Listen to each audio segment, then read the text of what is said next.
Tayo po ay manalangin. Umaman, maraming salamat. Salamat sa panibagong buwan na pinagkaloob mo sa amin. Salamat sa January na natapos. Salamat sa iyong pag-ibig sapagkat sa pagpasok ng 2025, tinutupad mo ang iyong mga salita, ang iyong mga pangako. At binubuksan mo ang marami, O Diyos, sa tunay mong pag-ibig. Dalayan po namin sa araw na ito, tulungan mo po kami. Amang bautis sa amin ay bigyan mo ng bukas sa puso, bukas sa kaisipan. Ang aming mga matang espiritual, ang aming mga tengang espiritual, bayaan mo na kami makarinig, makita ka namin. Maranasan namin ang iyong pagyakap, ang iyong kalakasan.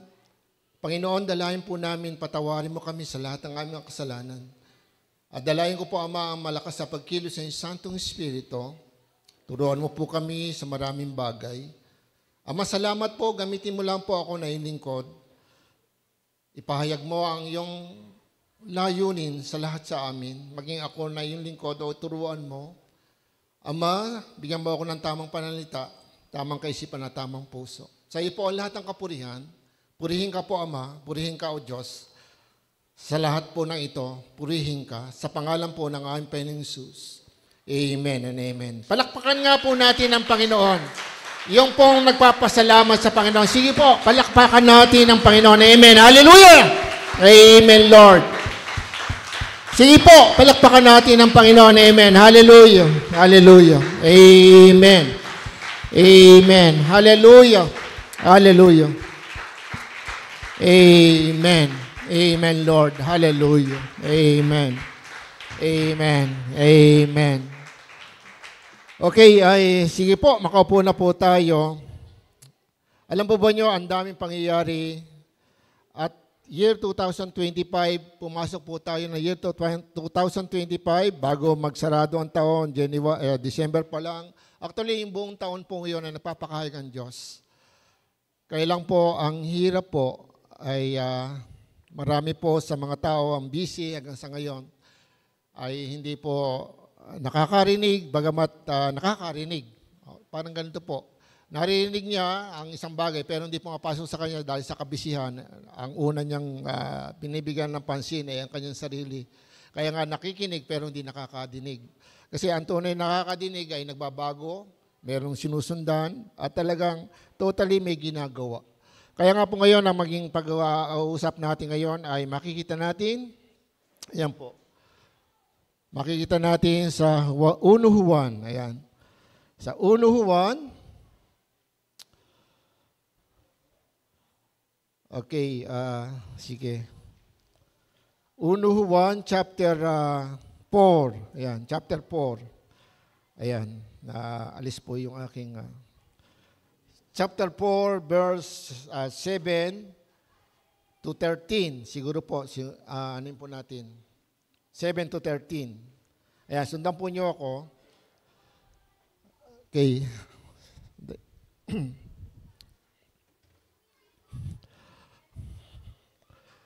Juan chapter 4 verse 7 to 13. Mga minamahal, mag-ibigan kayo sapagkat mula sa Diyos ang pag-ibig.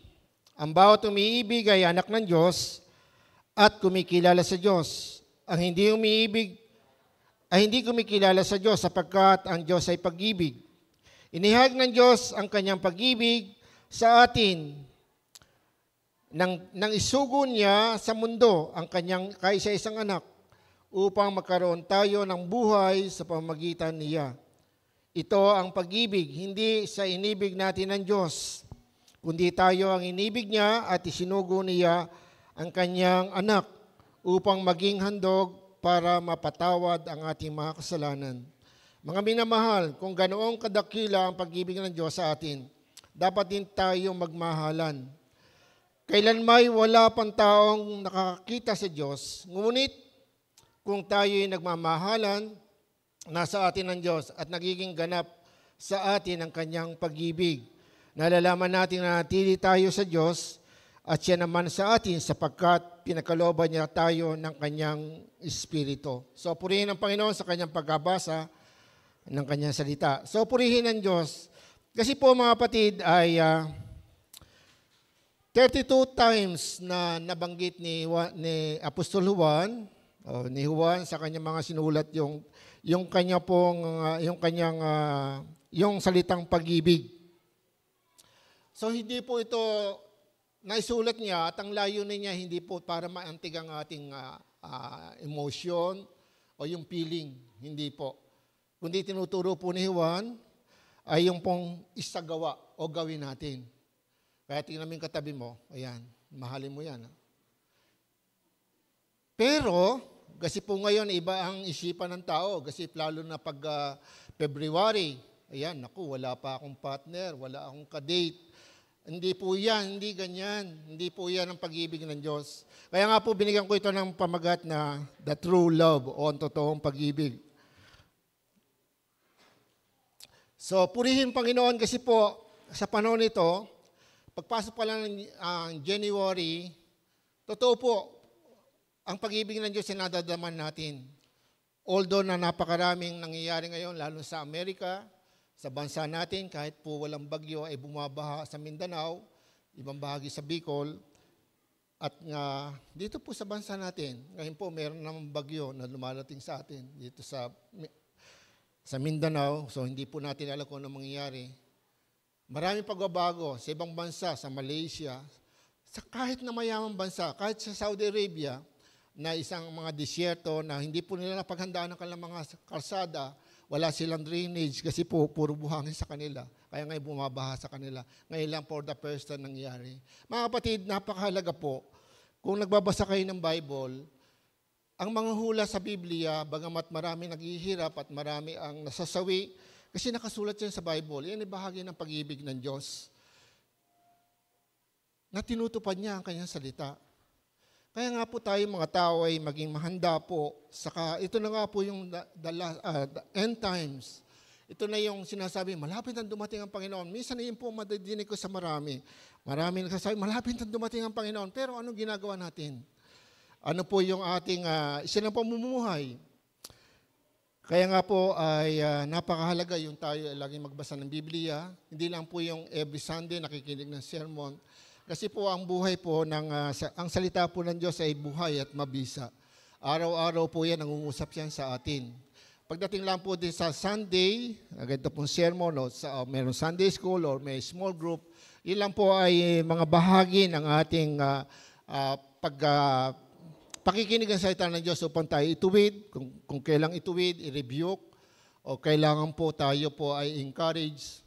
So, totoo naman talaga, ang salita ng Diyos ay pwede tayong pukpukin, dahil para itong martilyo, pwede tayong sabunin, para ito ay katulad ng isang sabon. Para tayo linisin, para tayo paliguan tulad ng tubig, linisin tayo. So, marami pong simbolo ang salita ng Diyos, nakasulat din sa Bible.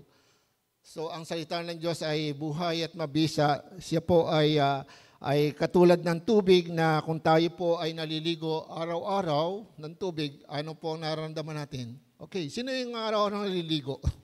O sino hindi taga naliligo? Taas ng kamay. Opo. Hindi ba pag hindi ka naliligo, hindi ka po, ano nararamdaman mo? Pag ako po hindi naliligo, hindi ko siya sabi, hindi ako naliligo, ano? Kung minsan po ay nalilibang ako sa gawain, minsan pawis na pawis, hindi ko na ako makapaligo maghapon. Kaya pag gabi, ang ginagawa ko, nagpupulas lang ako kasi pag natulog ako, malakit ng, di ba? Parang hindi masaya. At hindi maginhawa pag matutulog ka na malakit ng galing ka sa alikabok. Ayan, so, ganun po. Ganun din po sa buhay spiritual. Napakarami po ngayon, ayon sa statistic, o sa pag-aaral, marami po ngayon ang mga nasa backsliding spirit. Umating nga ng church pero malayo ang puso. Merong tinatawag na marami daw po ngayon hindi nakatutok sa spiritual na buhay, lalo na sa Amerika. Although na ngayon po nakakaroon ng great awakening. Huwag kayong mag-alala kasi po, meron po revival. Ang revival po hindi lang po sa Amerika, bumundo po yan. At nangyayari na po. Sa Pilipinas, magkakaroon po ng revival. Pero tandaan po niya, magkakaroon ng pagyayanig. Kaya nga po yung the big one, wag po niyong baliwalain. Mag-pray po kayo. Mga kapatid, hindi po ako propeta. Pero merong prophecy merong binibigay ang Diyos sa mga pinakaloban niya ng prophetic gift, na meron pong revival at ito po yung nangyayari na. Sa Amerika po ngayon, sa LA, lahat po ng mga yaman doon ngayon po, unang wala ng bahay, di ba? Merong part po sa South, di ba? Hanggang ngayon, merong apoy na sumisibol. At yung ngayon naman po ay, sa kabila naman po ay merong snow. At ngayon po sa bahagi ng Amerika, merong pong storm ng snow. At sa iba't-ibang dako ng mundo, naranasan po sa Japan, South Korea, sobra ang snow. Sa atin po, sobra ang lamig ngayon. Diba? Ano po ang susunod? Tagaraw. Gaano kainit kaya ang darating? Hello? Sino nakakaalam? Pero nangyayari po yan dahil yan ang pag-ibig ng Diyos. Bakit po? Kan salita niya, ay tinutupad niya ngayon sa panahong ito.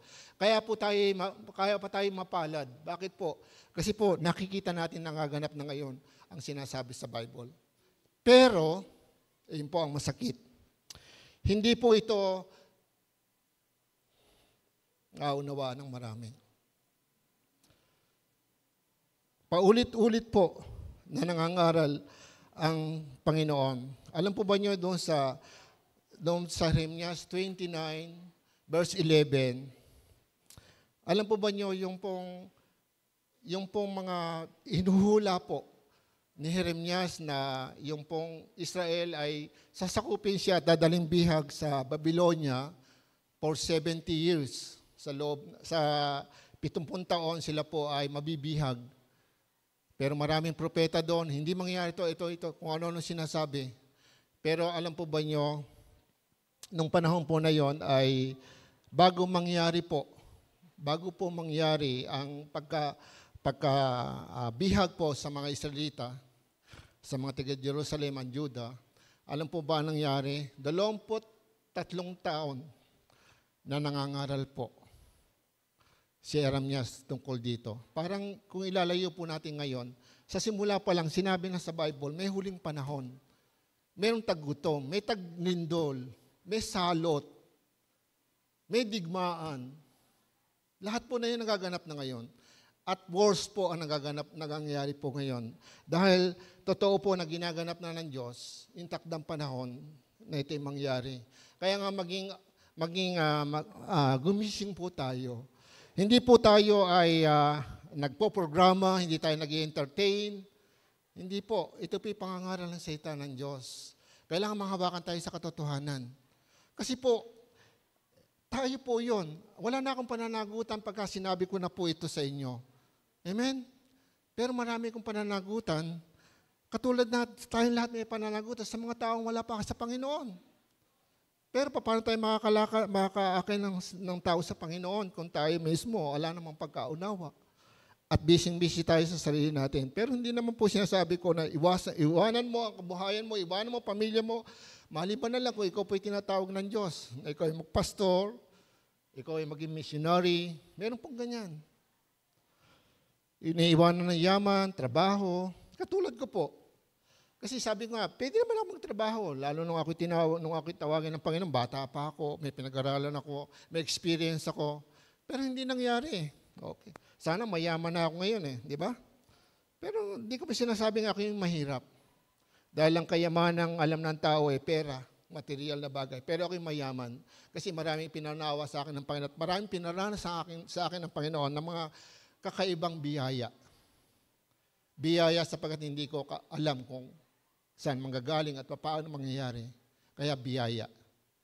Magtrabaho ka nga, mag-ano ka, di ba? Alam mo ang sweldo mo. Mag-overtime ka, alam mo ang sweldo mo. Mag-extend ka ng contract mo, alam mo kung gano'n sa sweldohin mo. 13 months, magkatatanggap ka pag December, di ba? Alam mo. Pero sa Panginoon, minsan by faith, hindi mo alam. Kaya sabi ko, sa biyaya lang. Kasi kung tayo mamumuhay sa totoong pag-ibig ng Diyos, ito po ay madadama ng bawat isa sa atin. Nais mo ba yun? Sabi mo sa katabi mo, gusto mo ba yan? Ayaw yata kung ayaw mo, nasa iyan. Pero sabi nga, true love, ang totoong pag-ibig, true love, the love comes from God. Because God is love. So ito po yung ating teksto. Ang sabi po dito, Actually, dito po sa ang salita ng Diyos, okay. Ang salita ng Diyos sa Bible ko po, ay kinuha ko po yun. Basahin ko lang po sa inyo. So, dito po sa, ayan, ang salita ng Diyos, verse 7, okay, sabi po dito, verse 7 to 8, sabi po doon, ayan, okay. Sabi po dito, ayan, mali pala yung ano ko. So, Tagalog lang po yung ano ko, ang salita ng Diyos. Okay. Nalipat ko po. Okay, so, ayan. Babasahin ko lang po siya kasi maganda po yung translation dito. Yun po ang kinuha ko. At ang sabi dito, verse 7, mga minamahal, mag-ibigan tayo dahil ang pag-ibig ay mula sa Diyos. Ang umiibig sa kanyang kapwa ay anak ng Diyos. At kumikilala sa Diyos. Verse 8, ang sino mang hindi kumiibig sa kanyang kapwa ay hindi kumikilala sa Diyos dahil ang Diyos ay pag-ibig. So dito po sa version natin, kung anong version nyo, sabi dito, verse 7, mga minamahal, mag-ibigan kayo sapagkat mula sa Diyos ang pag-ibig. Ang bawat umiibig ay anak ng Diyos. Dito po yung umiibig sa kapwa, di ba? Kapwa mananampalataya, kapwa tao, pwede rin po. Pero mostly, tinutok po ito sa Aklat ng Juan, doon sa mga kapatiran sa pananampalataya. Opo. Pero ang sabi dito, verse 8, sabi dito, so, bawat umiibig ay mula sa Diyos, ay anak ng Diyos at kumikilala sa Diyos. Verse 8, ang hindi umiibig ay hindi kumikilala sa Diyos sapagkat ang Diyos ay pag-ibig. Kaya mga kapatid, napakahalaga po, maintindihan natin. Kahit English po ang basahin nyo, ganun din po. So ulitin ko po, pag tayo po ay nagbabasa ng Bible, meron po mga Bible po na madali, iba-iba po ang translation, pero madali pong maintindihan, lalo sa Tagalog. Mamili ka kung ano ang Bible na gusto mong maintindihan. Meron tinatawag na meaning-based Bible. Yun po ang madalas ginagamit natin. Yung form-based Bible, ito po yung Bible na malapit po sa tinatawag nilang original, na kumisan yung salitang pagsinta, yung kagutuman, yung malinis ng ngipin. Di ba? Ang hirap intindihin na, malinis ng ngipin. Yung pala, tagutom pala yun. Di ba? Ang hirap intindihin. Pero yung kasi sa original na, yung mga translation, malapit sa original, ay mahirap intindihin. Kaya nga po yung pag-ibig, pagsinta, di ba? Sa pagsinta. Ngayon po ay pag-ibig, pagmamahal. Di ba? So, yun po ay pinababaw para maintindihan natin. At ngayon po, mga kapatid, napakadali ng maintindihan ngayon ng Biblia. Bakit po? Nangyayari na eh. Pero, yun nga po, marami sa atin na nakapokus sa pangsarili. Kasi yun nga po yung sinasabi sa Bible, sa uling panahon, magiging lover of self. May ibigin sa sarili ang mga tao, magiging makasarili. Mayabang. Nakalagay yan sa 2 Timoteo chapter 3, verse 1. At yun po ang bahagi po ng panahon natin. At tayo po ngayon ay mapalad. Bakit po? Kasi po, yun nga po, yung pag-ibig ng Diyos kasi, kaya nga sabi nga po, yung lahat ng pangako ng Diyos, kasi po hindi po nangangahulugan na pag nagkagera. Yun nga po, pag-pray natin, kasi nga po naghahanda ang bansa natin sa gera. Lahat ng bansa ay naghahanda sa gera. At pagka nagkamali po, diyan po ang NATO po, pag nagkamali po ang Russia, ang NATO, so ang China, nandiyan na po ang Iran. Nandiyan na po ang maraming bansa na nagkakaisa laban po sa Israel at maraming nag-aalsa po sa kapwa bansa dahil ang layunin po nila ngayon ay sakupin ang ibang bansa para sa kanilang kapakanan. Dahil sa kapangyarihan. Pero doon sa mga bansang iyon na kinalalagyan nila, yung gobyernong iyon, marami po ang born again. Sa China, ang daming born again. Ang daming mananampalataya. Sa Iran, ang daming mananampalataya. Bakit po? Ang sinasabi sa Bible, yung mga kapangyarihan. Yan po. Kaya nga po, ang China, di ba? Ngayon, titignan po nyo, ay marami po siyang balak. Pero purihin ang Panginoon, yung nga po sabi sa inyo, nagpapahay ka mga propeta tungkol kay Trump. Si Trump po, na presidente ng Amerika ay gagamitin ng Diyos at siya po ay napakaraming ginawang batas ngayon, di ba? Na parang kakaiba. At parang titingnan natin, ito ba'y magkakaroon ng kapayapaan o giyera? Di ba? Paano? Kasi maraming laban sa kabutihan. Nagsalita siya sa harapan ng mga Arab countries, yung mga Muslim. Sinabi niya, kailangan alisin natin yung kasamaan. Yung pagpatay. So, sinabihan niya yung mga bansa, alisin na rin niyo yan. Sabihin talagang gagamit. Iba ang sinasabi ni Trump, di ba? So, titingnan po niyo ngayon. Mga kapatid, napakahalaga na maging aware po tayo sa nangyayari. Hindi po yung aware tayo, naku, wala naman ako isasaing, wala kaming pera, ganito. Masyado tayong abalang-abala dito, di ba? Minsan nakakalimutan natin yung mga bagay na yan, idadagdag ng Diyos. Kaya hindi ka nakatutok sa salita ng Diyos, kaya nga lagi ka kinukulang, lagi ka malungkot, lagi magulo buhay mo. Kasi sinabi ng Panginoon, manatili kayo sa akin. At ang mga salita kayo manatili sa inyo. Di ba? John chapter 15, verse 7, di ba? Hingin nyo ang inyong maibigan pagkakaloob sa inyo. Hello? Amen? Kami nangangaral, hindi po kami masagana sa lahat ng bagay.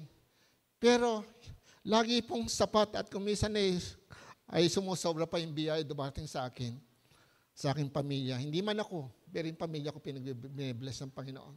Amen? Madadamay po yung sambahayan nyo. Kaya yung sambahayan nyo, kaya nga, gulong-gulo ang sambahayan nyo. Hirap na hirap. Paano po? Ikaw ang naging problema. Baka hindi tayo namumuhay sa pag-ibig ng Diyos. Love comes from God because God is love. Ang pag-ibig ay mula sa Diyos sapagkat ang Diyos ay pag-ibig. Kaya nga po, ayan po, ang katangian ng Diyos. Katangian ng Diyos ay ang pag-ibig. Kaya nga po, naging katangian ng Diyos ay ang pag-ibig. So, yun po ang kailangan maintindihan natin. At dito po, hindi po mahirap na tayo po umibig. Doon po sa teksto, magmahalan tayo, sabi mag-ibigan tayo, ibigin natin ng ating kapwa. So, paano po natin magagawa yun? Kasi po, tayo ngayon ay anak ng Diyos. Sabi sa Juan chapter 1 verse 12, tingnan po nyo, matulin lang po, tingnan nyo. At kung may Bible kayo, at kung wala kayong Bible, talagang wala kayong matututuhan, mga kapatid, sapagkat ang salita ng Diyos, ito ang nasusulat. At tandaan nyo, huwag nyo ikakahiya ang salita ng Diyos. Darating ang panahon, ikakahiya rin kita. Sinabi ng Panginoon yan. Pag inahiyahan nyo ako sa harapan ng mga taong ito, pati ang aking mga salita, ikakahiya ko rin kayo sa harapan ng Diyos. Kaya mga kapatid, minsan nakokornihan ng marami. Baka tayo nakokornihan, tayo mga manampalataya na tungkol doon sa nadidinig na pagpapahayag ng salita ng Diyos.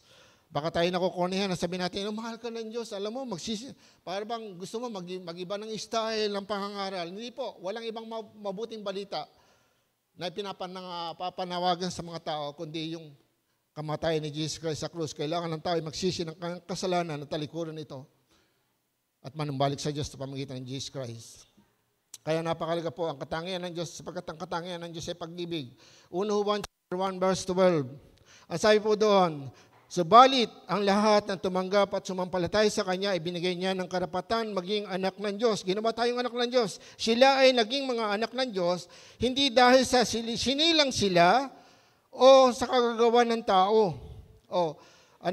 Sinilang sila ayon sa kalikasan o kagustuhan ng tao o sa kagagawa ng tao, kundi ayon sa kalooban ng Diyos. Sa iba yan ay buhat sa itaas. Ipinanganak sa buhat sa itaas. So, ang God ang gumawa niyan.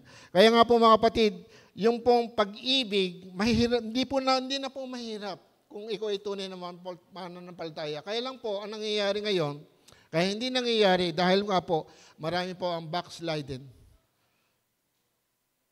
Marami po ang tumatalikod. At ang malaki pong problema sa bandang huli, yung apostasy. Alam po ba niya apostasy? Yung pong pag-alis mo sa iyong kinalalagyan. Tinatalikuran mo na yung iyong kinalalagyan. Sino po sa inyo ngayon, hanggang ngayon ay hindi pa nakapagsisiyar ng salita ng Diyos? Matagal na. Kasi hindi ka pa rin sigurado sa iyong kaligtasan. Hanggang ngayon, namumuhay ka sa kasalanan. Hindi po kita hahatulan. Pero ang Diyos ay nagbibigay lagi ng pagkakataon dahil ang Diyos ay pag-ibig. Hindi pa ito ang panahon ng paghuhukom. Hindi pa ito. Hindi pa ito ang panahon ng paghuhukom. Kundi ito ay panahon ng pag-ibig. Bakit po? Binibigyan tayo ng pagkakataon ng Diyos para makapakinig ng katotohanan ng salita ng Diyos. Kailangan po maging gising tayo. At ngayon nga po, ulitin ko, hindi na mahirap maintindihan ang salita ng Diyos. Kasi ang nangyayari ngayon sa buong mundo, basahin mo ang Bible, madali na maintindihan. Kung naniniwala ka. Kaya nga by faith. Kaya ka naging anak ng Diyos dahil siya yung pagtanggap at pananampalataya. Anak ka na ng Diyos. Sabi mo sa katabi mo, anak ka ng Diyos. Tingnan mo, ano itsura niya? Anak siya ng Diyos. Hindi dito kung pogi ka ba o maganda ka. Hindi po. Ano yung nasa loob ng puso mo? Meron ka bang pag-ibig sa Diyos at sa kapwa mo?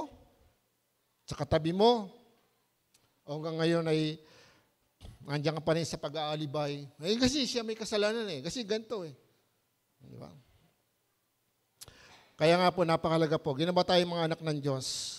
1 Juan chapter 4, verse 7, doon po sa ating teksto, ang sabi nga po doon ay, verse 7, ang sabi po doon ay 1 Juan chapter 4, verse 7, ang sabi po doon, mga minamahal, mag-ibigan tayo sapagkat mula sa Diyos ang pag-ibig, ang bawat umiibig ay anak ng Diyos at kumikilala sa Diyos.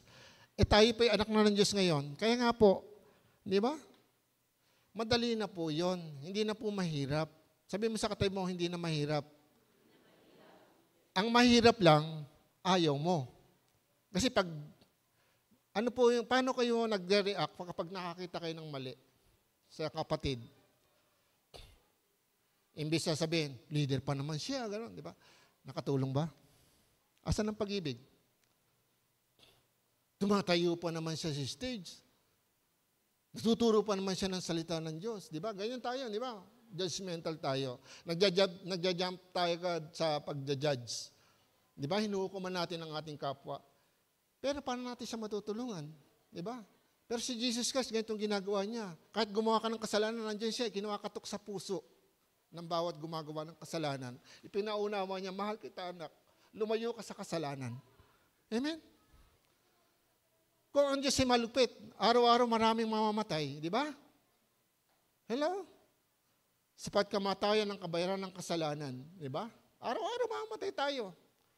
Magsinungaling ka lang, pag sanksyonan, patay ka ngayon, di ba? O, nandaya ka, patay ka, di ba?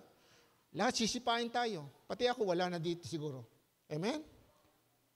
Pero dahil sa pag-ibig ng Diyos, tignan nyo, magagawa nating ibigin ng mga kapatid dahil tayo anak ng Diyos.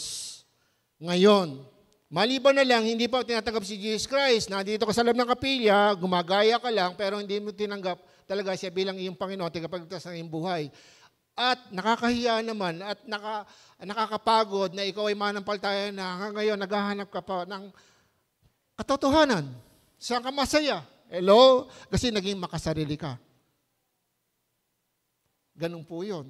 Hinahanap natin self-satisfaction, hindi yung malugod ang Panginoon sa atin. Mga kapatid, tandaan po nyo, maraming pagkakataon po na nangungusap ang Panginoon. At ito po yung hinahanap namin. Sa mga nangangaral, sabi nga po ng isang pastor, alam mo, hindi ko maintindihan Sa church kasi, paulit-ulit tayo. Bino mo, 40 years na siya, manampalataya. Ang sermon, siya lang si sermon. May kapalit siya minsan. Sinisermon ko pa ulit-ulit naman sa Bible, pero ngayon, hindi matuto ang church. Ang daming problema. May maalis, may ganito, may natitisod, may nagagalit, may nagtatampo. Di ba? Kasi po, likas sa atin ang pagiging mahina. Minsan, pag nawalan tayo ng pera, tutok tayo sa pera. Di ba? Minsan, sinisisipan natin yung, di ba? Bakit hindi ako tinutulungan niya? Nakasulat naman sa Bible yan, di ba? Minsan nawawala na tayo sa focus sa ating sarili. Alam nyo, ang tunay na pag-ibig, nasa iyo na. Sabi mo sa katabi mo, nasa iyo na yan. Kasi si Jesus Christ, tinanggap mo na di ba? Tinanggap mo na si Jesus Christ sa puso mo, kaya nga hindi ka na dapat maghanap Kaya nga, sabi ko sa inyo, ako po madalas po, kanina, inisya ng Panginoon, 4:00 pa lang, pero ako naka-alarm 5:15 on na pa ako tumawad pa ako nag-alarm ako, pero nagising ako, mag-4:00. Opo, ganun po nangyari. Hindi ko po dahil sa matanda ako, kasi kumisan talaga, kumisan magising ako, 7:00 na ng umaga Minsan 8:00 na. Opo, pero mayroong pagkakataon, ginising ako 3:00. Kaya namatayo ako, nag-pray ako. Kasi minsan po ay gumising ako. Alam po ba niyo, meron ako narinig ang sabi niya, magiging mainit. Magkakaroon ng matinding init. Actually, hindi po yan, hindi naman yan na bago na eh. Kasi nga, dinideklara ng buong mundo, magiging mainit sa buong mundo, di ba? Yung heat wave. Merong yung climate change, di ba? So ngayon, sobrang ng lamig. Paano sa Tagaraw? Gaano kaya kainit? Hello? Paghanda natin. Paano paghanda? Mag-pray ka. Kasi pagdating ng ngayon, bibigyan ka ng karunungan, baka may makabili ka ng aircon. Di ba? Hello? Kasi minsan tayo po ay libang na libang tayo sa panahon na to. Hindi ko po sinasabi yung maging malungkot ka dahil sa sinasabi ko ngayon. Hindi po. Dapat nga maging masaya ka dahil ito yung pag-ibig ng Diyos, maging masaya ka. Kaya nga mayroong kasulatan para maging maluwag sa atin. Hindi tayo tanong-tanong, Lord, bakit nga ganito? Bakit may gera? Bakit ganito? Bakit may lindol? Bakit? Hindi nakasulat Kaya nga, maluwag sa atin Di ba? At alam natin, ano man ang mangyari, hindi niya pababayaan ang nagtitiwala sa Kanya. Amen. Iyan ang pangako ng Diyos. Amen. Tingnan mo sa katabi mo, hindi ka pababayaan ng Diyos. Ayan. Ayan. Kailan po dumating na tayo po ay talagang wala nang makain maghapon? Amen. Masaya nga po sa Pilipinas kahit istambay lang kumakain di ba? Sa ibang bansa ang hirap Alam niyo yung pisang buho ko nasa Amerika, asawa niya, Amerikano. Pero ang nakwento niya sa akin, alam mo, kuya, pag nag-retired ako, kailangan magtrabaho pa ako. Kasi yung kikitain ko, alam mo, natutuos nila. Alam niyo kung bakit? Hindi sila makabili ng bahay. Kasi ang laki ng pag bumili ka ng sariling bahay doon, yung tax, napakalaki. Hindi nila kaya. Hello? Tapos po, sabi niya, yung kakainin namin, ito kasi yung, di ba nangungupahan sila? Kaya ngayon pa lang, tuos na. So, 3 years pa bago siya mag-retire. Tatrabaho siya sa niyang buhay. Kasi po sa Amerika, kahit mayaman ka, wala kang katulong. Hello? Dito sa Pilipinas, meron kang cook, meron kang labandera. Di ba? May tigalinis ka. Yan ang di ba? Tino, yaman na, may driver pa. Wala nang ginagawa, yaman. Di ba? Yabang. Di ba? Kilala dito mayaman kasi may katulong Sa Amerika wala, kahit mayaman ka, wala kang katulong. Ikaw maglalaba. Ang dami kong nakausap galing sa Amerika, mga pinsan ko. Hello? Akala natin masaya sila, hindi po. Napakalungkot ng buhay. Bakit po?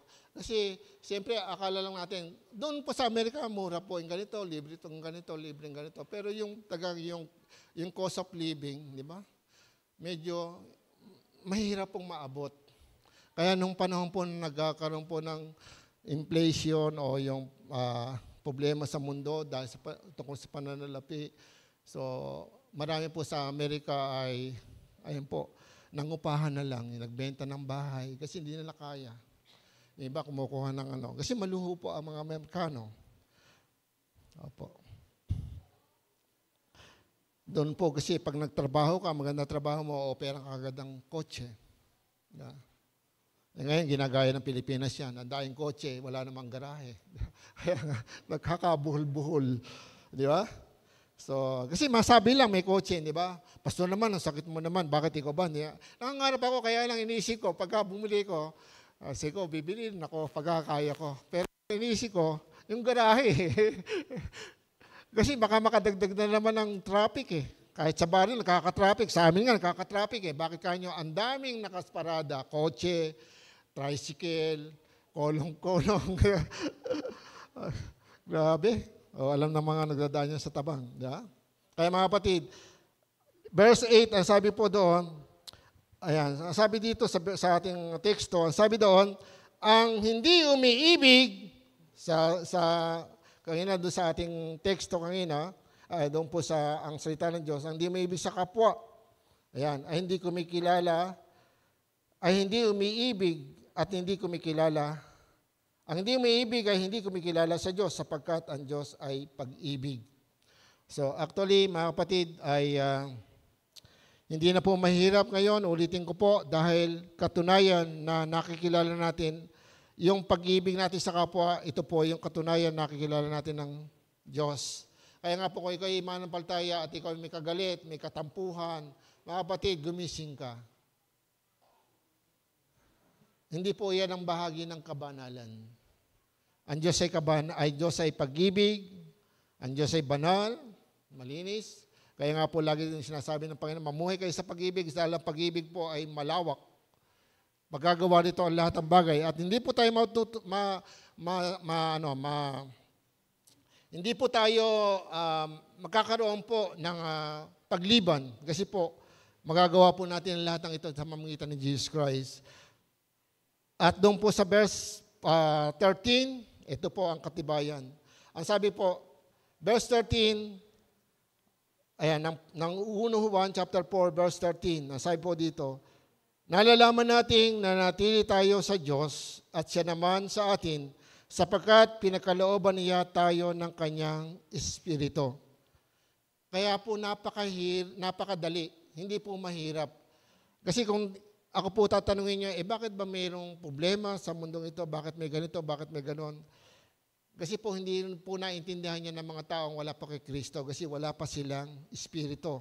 Pero kung ikaw may Espiritu na naintindihan niyo yung sinasabi ko, at yun ang sinasabi sa 1 Corinto, maiintindihan mo ang salita ng Diyos sa pamagitan ng Espiritu, ng spiritual. Ang spiritual na bagay, maiintindihan mo sa pamagitan ng Espiritu. Kaya nga po, maiintindihan niyo yung sinasabi ko dahil ito po, ang sabi dito, maiibig mo yung kapwa dahil bibigyan ka ng Espiritu ng Diyos. Verse 13. Ayan po, pagkakalooban niya tayo ng kanyang Espiritu. Episode chapter 1, verse 13. Ano po ang sabi? Pinatutuhanan niya ng salita ng Diyos. Sino mang manampalataya sa ating Panginoong Hesus. Sana kabisado natin to. Kami ay sabi po dito, sa pamagitan ni Kristo, kayo rin na nakarinig ng salita ng katotohanan ng magandang balita na nagdudulot ng kaligtasan at sumampalataya sa Kanya ay pinakalooban ng ipinangakong Espiritu Santo bilang tatak ng pagkakahirang sa inyo. So pag-aari ka na ng Panginoon ngayon. Kaya mga kapatid, ilagay mo sa isip mo, meron ka ng Espiritu, nagagawa mo na ang lahat ng bagay. Yung umibig sa iyong kapwa at sa ibang tao, kaya mo mag-save ng tao sa pamagitan mo. Yung mabuting balita, ipasa mo lang ito. Hindi ikaw ang magsisave, pero magiging kasangkapan ka para masave ang isang tao. Pero kung hindi mo magawa, ang ibig sabihin, namumuhay ka pa rin sa sarili mo. Kasi hindi mo nagagawa. Kasi ang pangalan ng salita ng Diyos ay inuutos siya sa lahat. Ayan, tingnan mo yung katabi mo. Meron ka bang kay? Ayan, katabi. Kaibigan, kumare, kumpare, kaklase, kababayan, kababaryo, ano mang kay mo? Ang dami, no ba? Kaklase, kung ikaw estudyante, ka-office, kung ikaw nasa office. Diba? Kaya mo ba yan? Tingnan mo sa katabi mo, kaya mo ba yan? Kaya mo yan. Pangalawa, God showed His love for us through His Son. Ipinakita ng Diyos ang kanyang pag-ibig sa atin sa pamagitan ng kanyang anak. So, God showed His love for us through His Son. Sa verse 9 ng ating teksto, tingnan po nyo. Verse 9, asay po dito ay ganito. Ayan, verse 9. Inihayag ng Diyos ang kanyang pag-ibig sa atin nang isugo niya sa mundo ang kanyang kaisa-isang anak upang magkaroon tayo ng buhay sa pamamagitan niya. Dito po sa salita ng Diyos, ang sabi po dito, verse 9, ang sabi po ay ito. Ayan, ipinakita ng Diyos ang kanyang pag-ibig sa atin nang isugo niya ang kanyang kaisa-isang anak dito sa mundo upang sa pamamagitan niya ay magkaroon tayo ng buhay na walang hanggan. So, magkaroon tayo ng buhay. Ano yung buhay? Buhay na nga tayo. Actually, sa Episo po, kung magbabasa kayo, Episo chapter 2, dati kayo mga patay dahil sa inyong mga kasalanan at pagsalansang. Diba? Sinusunod nyo ang gusto ng mundong ito. Napapailalim kayo sa prinsipe ng kasamaan. Yung sarili, ako, akin. Wala na ang Diyos. Kahit sa religion, wala nang pagsamba, wala nang pagsimba. Di ba? Nakarimot na. Napakaraming tao ngayon, di ba? Mas maganda pa yung, di ba yung grupo-grupo, yung nagbibisikleta. Pag linggo kasi nakikita ko dyan sa highway, may mga uniforme, di ba? Nakamotor, nakabisikleta, naka-uniforme sila. Pupunta ng Baguio, pupunta ng Bataan, di ba? Ang daming samahan ngayon pag Sunday, di ba? Pero tingnan mo, kilala ba nila ang Diyos? Kilala. Di ba? O tingnan mo yung mga pumupunta sa loob ng kapilya. Tanong mo, pagkatapos saan ka pupunta?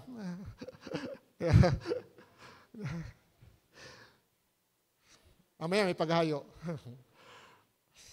Di, pastor, may pumuntahan ako kasi may birthday yung kumpare ko sa kumpare ko. Saka, pastor, kasi so hindi ko naman sinasabing na bawal po yun. Hindi po. Pero kung mahal mo ang Diyos at may pag-ibig ka sa tao at sa kapwa mo dahil sa pag-ibig ng Diyos, magagawa mo yung sakripisyo di ba? Hello? Mga sakripisyo mo yung maraming bagay. Kaya nga, po, napakahalaga po yung, sabi nga po doon na inihayag, dito naman po sa salita ng Diyos, ipinakita. Yan po. Ipinakita sa atin ng Diyos ang kanyang pag-ibig nang isugo niya ang kaysa isang anak para po tayo magkaroon ng buhay na walang hanggan. Paano tayo magkakaroon ng buhay na walang hanggan? Sa pamagitan ni Jesus Christ. Bakit? Dahil si Jesus Christ ang tutubos sa ating kasalanan. Pag tinanggap mo siya, ayan po. Iyan ang mangyayari. Manatili tayo sa Panginoong Hesus na siyang anak ng Diyos. Iyon nga po Kasi po, siya po yung katibayan. Sa pamagitan niya, pinakita ng Diyos yung kanyang pag-ibig. Para po tayo magkaroon ng buhay na walang hanggan. Kaya nga po, ito po yung sasabihin ko sa inyo, huwag tayo tumalikod kay Jesus Christ. Huwag niyo ikahiya ang kamatayan ni Jesus sa krus. Paano yon? Na minsan ayaw po natin mamuhay bilang Kristiyano. Minsan compromise po tayo. Compromise. Kasi sala sa init, sala sa lamig. Pag nasa kapilya, kailangan i-amen ako. Pag nasa labas, makikihaha ako. Di ba? Mayroon ganun pala. Di ba? Di ba? Yung ganun lang ngayon, uso na ang kapata. Grabe. Ang ingay. Pero yung amen. Amen. Amen po ba? Amen. Alam nga karinig, siya lang. Di ba? Kakanta. Purihin ang Diyos. Purihin ang Diyos. Nahihiya pa, di ba? Sarili niya nahihiya, di ba? Amen. Pero pagdating sa labas, di ba? Yay! Niyope, di ba? Yan po kasi tayo mga tao. Pero mga kapatid, sasabihin ko sa inyo, kung tayo binago ng Diyos, kung tayo binigyan ng bagong buhay, iba po ang madadama mo. Kasi pagka tayo po ay marunong umibig sa kapwa, ay sabihin lumalalim ka na sa pananampalataya mo sa Diyos. Opo, lumalalim ka na. Hindi mo isipin na kahit wala kang pera, kasi po ang paghayo, hindi naman kailangan may pera ka Actually, kaya lang po ginagawa namin yan, dadala kami ng tinapay. Kasi pupuntahan mo yung mga bata, yung mga Kailangan po, kasi kung kaya mo lang. Pero hindi naman po nanganguluhan na hahayo ka, meron kang dala. Kasi po ako yung mahayo. Dito po kilala ko sa Tikay. Naglalakad lang ako, minsan nag-iisa lang ako. Dito po sa Release and Train, ginagaluhad ko yan. Minsan nag-iisa lang ako. Nagba-Bible study ko. Minsan may grupo ko dyan sa Kaligipit. So nagsimula po ako dyan, matagal na. Nangamatay na nga po yung matatanda dyan na bina-Bible study namin. At ngayon po yung mga new generation o mga bagong henerasyon ng bata pa, nung iba pa, hindi pa pinapanganak nung ako nagsimula ng Bible study dito sa Pablo, sa Tikay. Hindi pa napapanganak. Kaya mga kapatid, ang pangalan ng salita na sinasabi ko, kailangan paulit-ulit to. Kasi po, nagiging estranghero ito sa marami. Maging sa mga matatagal na. Kasi po, nakatutok sa ibang bagay, kaya estranghero sa kanya. Oo nga, ang pag-ibig ng Diyos, nakakalimutan ko na. Minsan, di ba? Iniligtas ka ng Panginoon ngayon, pero sinarili mo. Di ba? Pero inutos ang Diyos, bahagi mo ang mabuting balita sa lahat ng tao. Di ba? Hindi mo kaya ang marami. Di isa lang. Ang ibig ba sabihin, sa loob ng isang taon, hindi mo kaya? Mag-share ang salita ng Diyos. Amen? Wala kang kay. Wala kang kapwa-tao. Ganun ba yan? O wala kang kakayahan. Wala kang kay. Opo, mawawalan ka ng kakayanan kapag nakatutok ka sa sarili mo at hindi sa pag-ibig ng Diyos. Totoo yan. Pero pag nakatutok ka sa pag-ibig ng Diyos, ay nga po, kahit kapatiran mo, maiibig mo siya kahit nakakainis. Tingnan mo yung katabi mo. Naiinis ka ba dyan? Maiibig mo yan eh. Kasi gagawa ka ng parang itutuwid mo siya dahil sa pag-ibig. Hindi yung gagawin na, didalas ka pa noon, tagal muna sa panampalataya, ikaw nga yung mahatak sa akin dito, ikaw nagdala sa akin dito, ngayon, ikaw ang sinisisi pa, di ba? Nakakatulong ba yun? Ang makakatulong po, may nakakasalang kayo, ipag-pray mo. Lapitan mo, gawin mong, di ba? Yun po yung pag-ibig. Ituwid mo, hindi yung husgahan mo. Kasi bilang mo, di ba? Pag may ginawang masama ang kapatid mo, iwasan mo ngayon kasi ayaw mo na yung ugali niya. Ano nangyayari ngayon? May division sa loob ng church. Hello? Pag-ibig ba yun? Isipin po nyo. Sa maliit na bagay kung minsan nawawaglit sa atin, yung bang minsan napansin si pastor, ang pinatandaan nyo, nakatayo buho ko dito. Yun natandaan niya, pero yung sermon hindi. Sagwa pala ng mukha ni pastor pag mahaba. Diba? Minsan yun yata natandaan, di ba? Minsan yung joke, di ba? Minsan yun lang tandaan. Pero yung sinasabi ng salita ng Diyos nakalimutan, hindi pa nagbabasa ng Biblia. Ano po? Kalichi-lichi na po. Kaya pagdating ngayon, paano kung nagkaroon na? In the big one, pahintulot ng Panginoon sa atin. Kasi may nagpipredict po. Pero alam po ba niyo pag sinabing, kahit po yan ang sinabi, ang Ninibe po, ang sabi nga po, gugunawin yan, ang Ninibe. Kaya si Jonas gusto niya magunaw ang Ninibe. Kasi ang Ninibe, kaaway yan ng Israelita. Mababagsik ang mga tiga-Ninibe. Kaaway yan nila. Kaya gusto nila maparusahan yan. Pero nung mangaral si Jonas, nagsisi. Ang hari, lahat ng tao nag-ayuno, pati hayop pinag-ayuno. Ewan ko, nagsisi yung mga hayop, yung mga katabi mo. Buti pa sa Ninibe, nagsisi ang mga tao. Di ba? Ano po nangyari? Hindi natupad ang sumpa ng Diyos. Hello?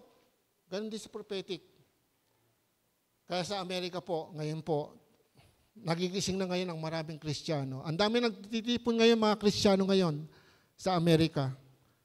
Nagtitipon na sila, nagbabalik loob sa Panginoon at nanalangin para sa kanilang bansa. Tayo, sa Pilipinas, sino may sabi sa inyong hindi tayo daranas ng mga problema? May revival. Bago po, pag sinabing revival, yung pong pagkagising mula sa pagkatulog. Baka tulog ka ng spiritual. Hindi tulog, gising ka lang, physical.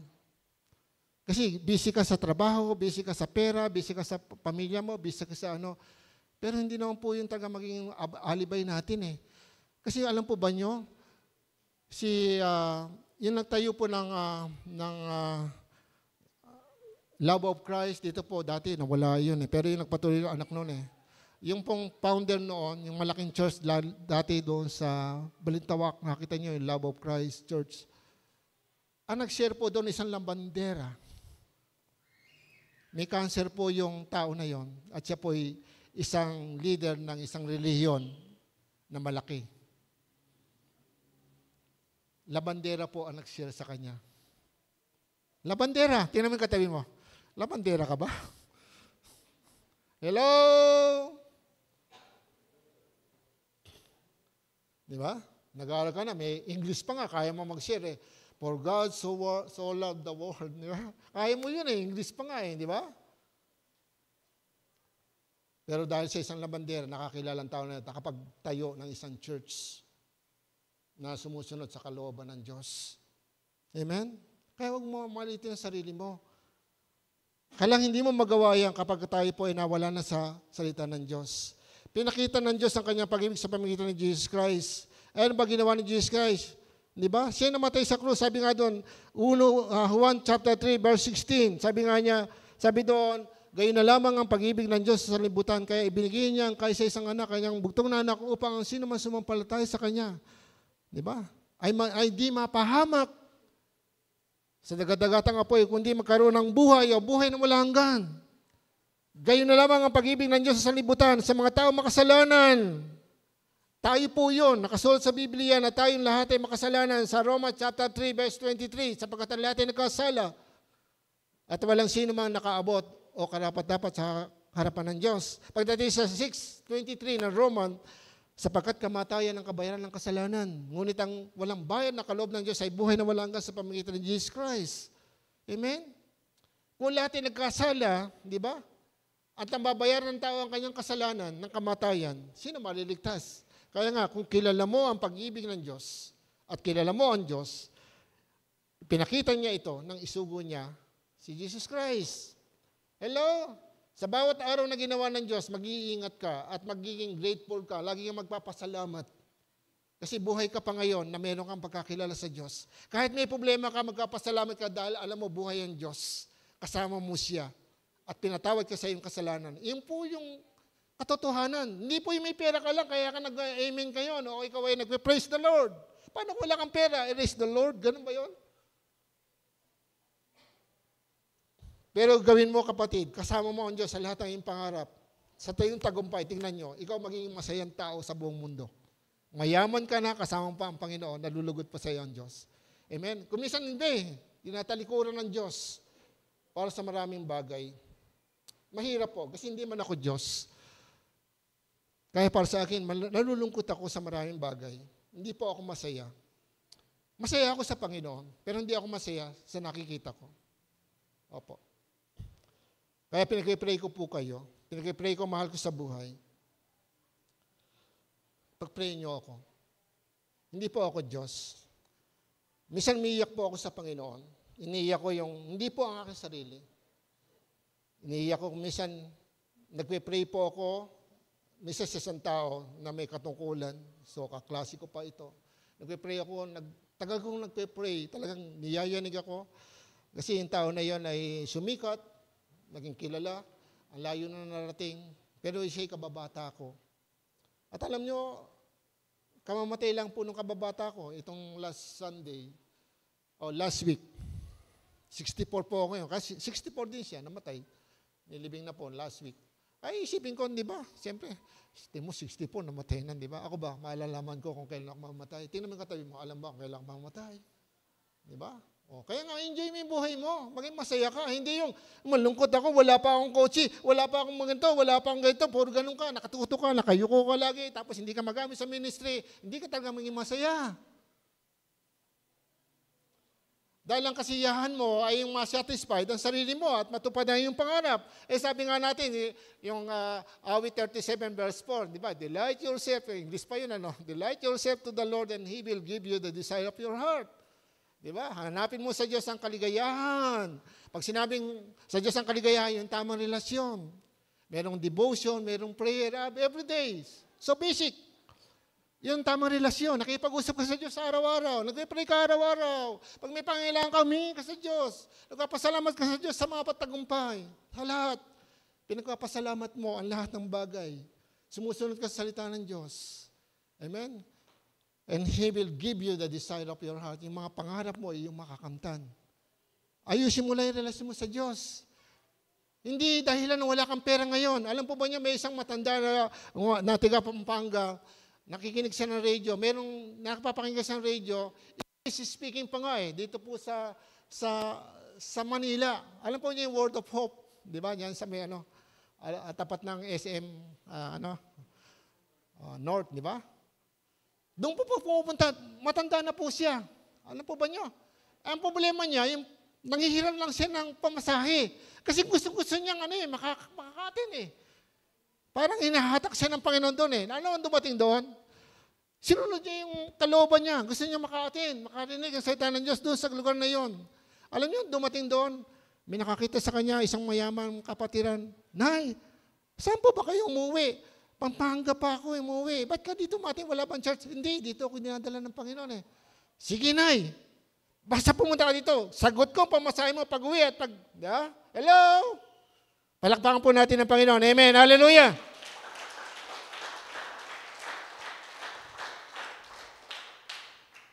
Matiwala ka lang sa pag-ibig ng Diyos. Kinakausap ka pa ng Diyos, nandito yun. Gumagawa ang Diyos dito. Kaya nilalabanan natin. Sabi nga ng Diyos, kung minsan, may pera ka, magbigay ka sa kapitbahay mo, magbigay ka sa kapitbahay. Wala na nga kami. Sabi ng laman mo, wala na nga kami. Bukas wala kami sa wala na nga kami. Di ba? Di ba? Lover of self. Karamihan po. Marami sa Amerika, ganun po. Marami nakalimot. Kaya nga, parurusahan ng Diyos ang Amerika. Legal sa kanila abortion, tapos nga po yung marriage, di ba? Ngayon, si Trump, ano po? Si Trump, ibinalik sa power through prophet. May propesya po sa kanya. Kay Trump, gagamitin siya ng Diyos sa huling panahon para sa Amerika. Kasi ang Amerika po, number 1, tumutulong yan sa bansang Israel. Kaya sila gusto ng Diyos, pagpalain sila. Mahal ng Diyos ang Amerika. Bakit nasunog ang LA? Bakit ngayon nagkakaroon ng dilubyo sa Amerika? Kasi mahal nga sila ng Diyos Kung naunawaan ang Biblia, kasi hindi magigising ang tao kapag hindi pinarurusahan. Dito nga sa New Testament, di ba? Doon po sa Hebrew chapter 12, verse 5. Di ba? Wag kayo magmawalang bahala kung kayo pinapalo o pinarurusahan ng Diyos. Di ba? Dahil pinapalo niya ang minamahal niyang anak.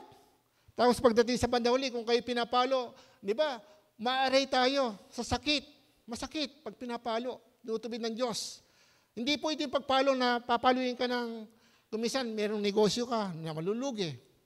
Tapos wala kang kapayapaan. Ang dami ng pera, malungkot ka pa rin. Di ba? Wala kang satisfaction. Hindi ka masaya. Bahagi yan ang pagpala. Yun ang sinasabi sa Galatians chapter 6, verse 7. Hindi natin matutuya ang Diyos. Kung ano tinanim ng tao, yung kanyang aanihin. Ano nangyari sa LA? Sukdulan na nung panglalait na sa Diyos. Pero matagal na nalalait ang Diyos. Sukdulan na. Pag sinabi sukdulan na, ano po nangyari ngayon? Paano kung gawin ng Diyos? Magkaroon ng the big one. Pahintulot sa bansa natin dahil sukdulan na. Bakit po? Ang mga tao ngayon, ano pong ginagawa? Tapos ang church, anong ginagawa? Nagpe-pray po ba tayo sa bansa natin? Hello? Pastor, ang daming pangangailangan Hindi po masama yun. Sabi nga ng Diyos, lahat ng pangangailangan mo, sabihin mo sa Diyos. Di ba? Pero may tungkulin tayo, manalangin para sa iyong pamalaan, sa iyong baryo, sa kapwa mo. Pero kung ikaw po sarili lang ako, kailangan ko po ganito, ang mga anak ko, ang pamilya ko, ako po, saka ganito po, kalakasan po namin araw-araw. Hindi masama yun, kapatid. Pero yun ba? Yun ba ang pag-ibig ng Diyos? Hello? Yun ba ang kabuuan ng pag-ibig ng Diyos? Amen? Inibig na tayo ng Diyos. Amen? Sabihin mo sa katabi mo, mahal na mahal ka nga ng Diyos Alam mo kung bakit? Pinagtsatsagaan lang tayo Di ba? Di mo ang tigas ng ulo natin. Di ba? Kung minsan nga, di ba? Minsan dumarating nga, hindi tayo nagbabasa. Sino sa inyo nagbabasa ng Bible araw-araw? Hindi po mapalya. Hello? Tingnan nyo. Di ba? Aray ko po. Paano kung sukdulan na ngayon? Hindi na makatiis ang Diyos. Alam mo yung Sodom at Gomorrah? Kaya nga pinaulan yun Sukdulan na. Sukdulan na ang kasamaan. Abot na sa langit ang kasamaan ng Sodom at Gomorrah. Nanalangin si Abraham. Baka Panginoon, baka Yahweh, baka po pwede. Pag may 10, matuwid, mamamagitan. Di ba? Magpe-pray sa Sodom at Gomorrah. Hindi mo gugunawin ng Sodom at Gomorrah? Hindi ko gugunawin. 10 lang. Walang 10. Anong nangyari? Paano ngayon? The big one. Hindi man lahat mananalangin ng tao sa Pilipinas, pero merong tunay na nananalangin. Mga anak ng Diyos. Sino anak ng Diyos? Bawat nanampal tayo sa Kanya, tumanggap sa Kanya, kinilala siya na matay sa krus. Di ba? Sino yon? Tayo. Sabi mo sa katay mo, ikaw yon. Makapangyarihan ang prayer mo para sa sarili mo, para sa bansa mo, para sa pamilya mo. Ano may mga kapatid ko po ngayon, may mga negosyo. Sabi ko, lagi ko pong pinagpe-pray sila. Kasosyo nila ako sa pamamagitan ng panalangin. Yun lang ang aking investment sa kanila. Lagi ko pinapanalangin. Kahit ang mga pamangkin ko, lahat yan, ang kasambahay ko, mga anak ko. Pero hindi sabing hindi sila pagkakamali. Hindi sila dadali sa pagkakamali.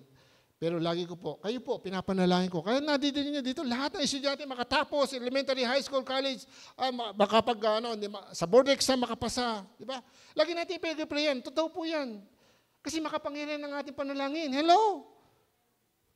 Makisa po kayo. Tingnan nyo mangyayari. Lahat po dito magtatagumpay. Lahat magkakakotse. Pwede. Hello? Pero kung nakatuto ka sa kotse, di ka nag-ministry, nga ang problema. Kotse. Imbis na bibigyan ng madali, naghihirap ka ngayon. Tapos wala ka pang ministry. Hello? Hindi ko po sinasabi sa inyo na madali po magkakotse. Hindi po. Pag ikaw nasa Panginoon. Hindi naman. Hindi tayo yung prosperity pag gospel. Hindi po. Pagkakakalooban ka ng Panginoon, kaya ng Diyos yun. Sabi nga ng 2 Corinto chapter 9, verse 6 o 8 hanggang 8 po yun. Sabi nga, mapapagpapala ka ng Diyos higit pa sa iyong pangangailangan. Higit pa sa iyong pangangailangan, pagkapalain ka ng Diyos. Higit pa sa iyong pangangailangan. Ano pa kailangan natin? Washing machine, rep, aircon, ano pa? Kaya bigyan ng Diyos yan. Higit pa sa iyong pangangailangan nga eh. Hello!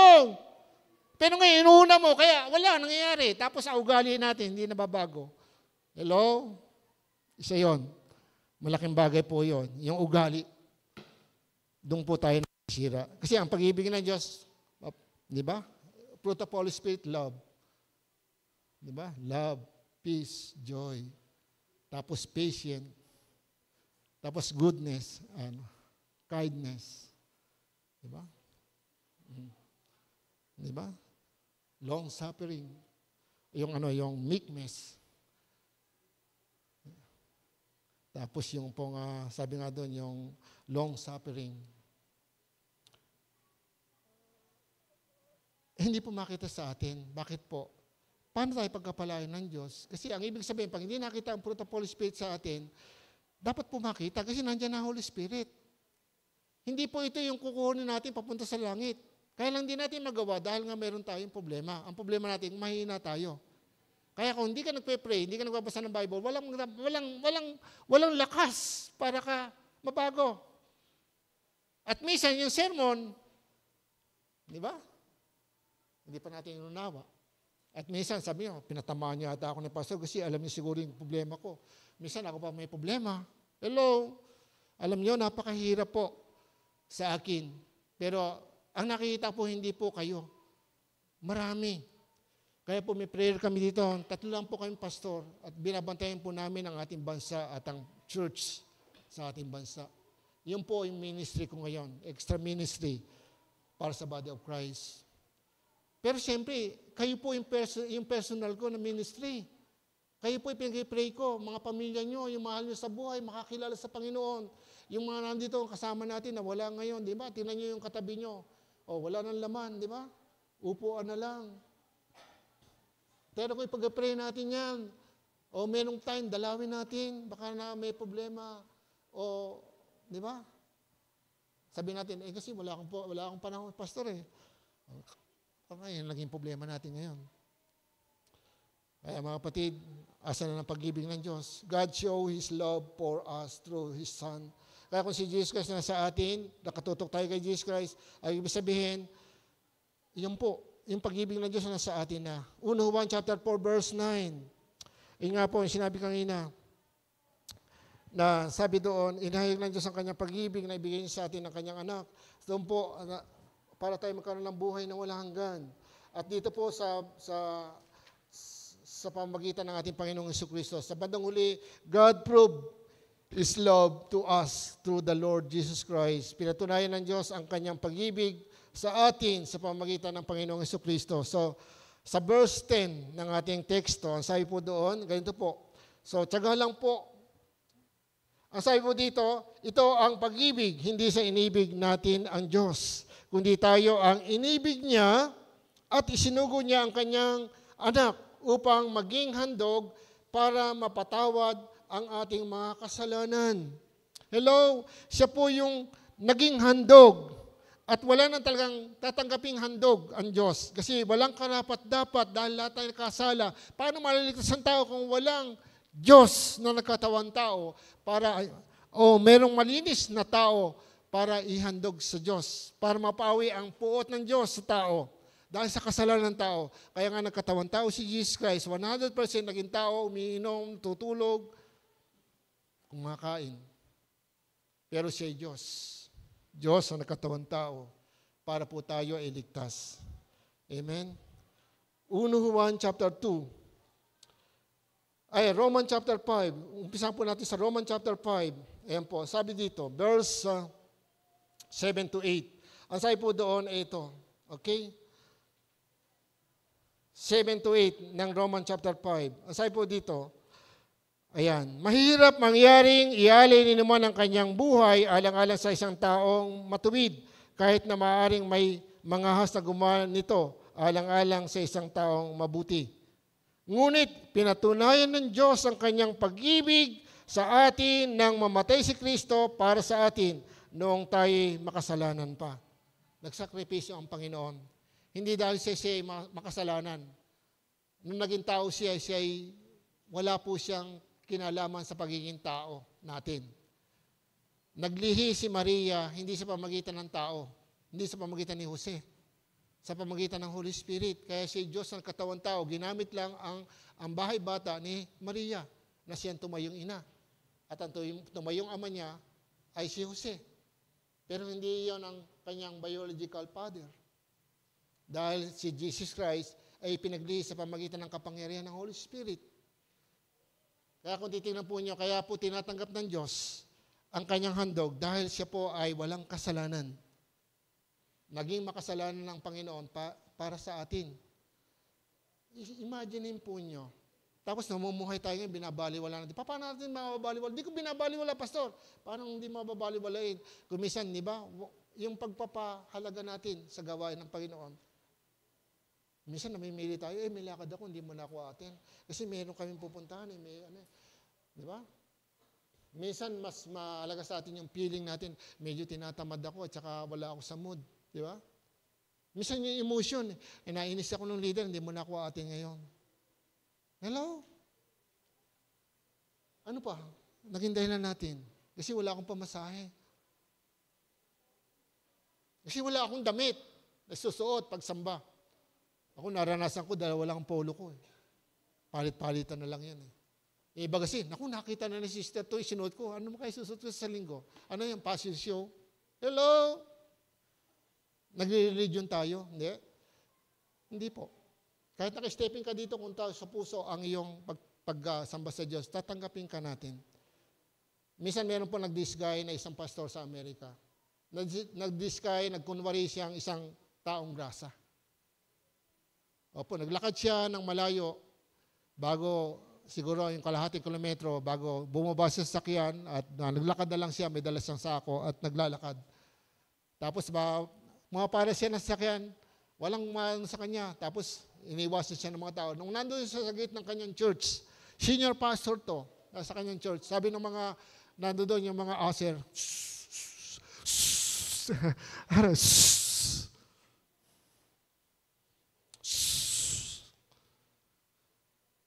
Ngayon naiyak yung pastor.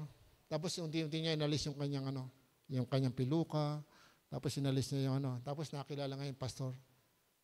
Umiyak yung pastor habang unti-unti niya binabalatan ng kanyang katawan, yung kanyang pagdidiskay. Hanggang sa bandang huli, nandito na siya, nakapolo na lang. Tapos, yun, nalulungkot siya. Sinabi nga niya. Kung pala may pupunta dito ng mga tao na hindi nakasuot na maganda, hindi natin tatanggapin.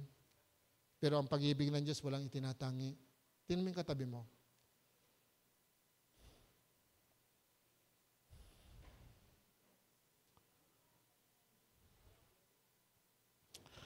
Checkin natin sarili. Pag wala tayong bagong sapatos, parang naiinis na tayo. Minsan sinisisi pa natin ang ating mga magulang. Minsan ang mga magulang natin, di ba, iba nag-a-abroad nga dahil nga sa atin. Tapos tayo bulaksak naman kung ano-ano ginagawa natin, paggastos. Hindi natin mapagpahalagan, blessing yun ng God. Nagtitiis ang mga magulang natin para maghanap buhay. Buti na lang di ako nagpatuloy sa pagiging seaman. Kasi iniisip ko rin yun di ba? Bihira kami, ilang taon na lang kami magkasama ni Sister Elmi. Siyempre, pag ako nasa barko, uwi ako, isang buwan lang, bakasyon ulit, di ba? Di ba? Di ba? Tapos ngayon, kaya maraming OFW, walang nangyayari yung pamilya nila dito. Bakit po? Hindi pinagpapahalagaan. At ang pag-abroad po, pinapayo ko yan. Merong hangganan. Mag-iipon. Kaya mga kapatid, hindi ko po sinasabing masama yan. Kaya lang mga kapatid, ang Diyos ay pag-ibig. Pinapapahinga niya ang kanyang mga anak. Ayaw niya na mahirapan tayo. Kaya nga ako po, retired na ngayon. At least may tinatanggap akong pensyon. At ang mga anak ko naman, may mga trabaho na, wala naman akong ganong problema. Pero marami kong problema. Bakit po? Kasi tinatawag ako ng Diyos eh. Marami kong problema. Kasi nga, una kayo. Pray ko, lahat ng mga kamag-anak ko. Kaya nga po, nilalakasan ko loob ko ngayon. Yung mga kamag-anak ko, matatanda na. Kaya nung kita kami, mga tiga-Amerika, umuwi dito. Sabi ko, hindi ko alam kung makikita pa tayo sa isang taon. Maaaring hindi, kasi nga, hindi sila uwi dito eh. Kailangang umuwi dahil may patay eh. Hello? Sino magsisave sa kanila? Pero ako pinagpipray ko, lahat ng kamag-anak ko nasa Amerika, ang dami kong kamag-anak sa Amerika, mga pinsang buho ko, mga pamangkin ko, kapatid kong dalawa nasa abroad. Hello? May pamangkin ako nasa abroad. May apo. Name by family, by name, pinagpipray ko. Kayo po, inaalala ko sa akin panalangin. Kasi kayo po ay pasanin ko. Ay, huwag mo sabihin yung pabigat pala ako kay pastor. Hindi po. Bilang lingkod ninyo, bahagi po yun ng pag-ibig ng Diyos eh. Kung hindi ko kayo ipag-pray, ano yung bahagi ng pag-ibig ko? Sa Diyos. Hello, dito ako tinawag. Kaya ngayon prayer meeting dito, ayoko, kahit nung kasakit ako, ayoko mawala eh. Hello? Kahit may sakit ako, gusto ko matin sa church. Kasi gusto ko kayong makita. Kasi hindi po ako yung, sabi nga si Pablo, hindi ako nabubuhay ngayon sa sarili ko, kundi nabubuhay sa akin si Jesus Christ. Ikaw nabubuhay si Jesus Christ sa kay Pablo, anong nabubuhay sa kanya? Pag-ibig, di ba? Kaya nga sabi, walang halaga sa akin. Kung ako man ay mamatay, kung ako man ay mahirapan, di ba?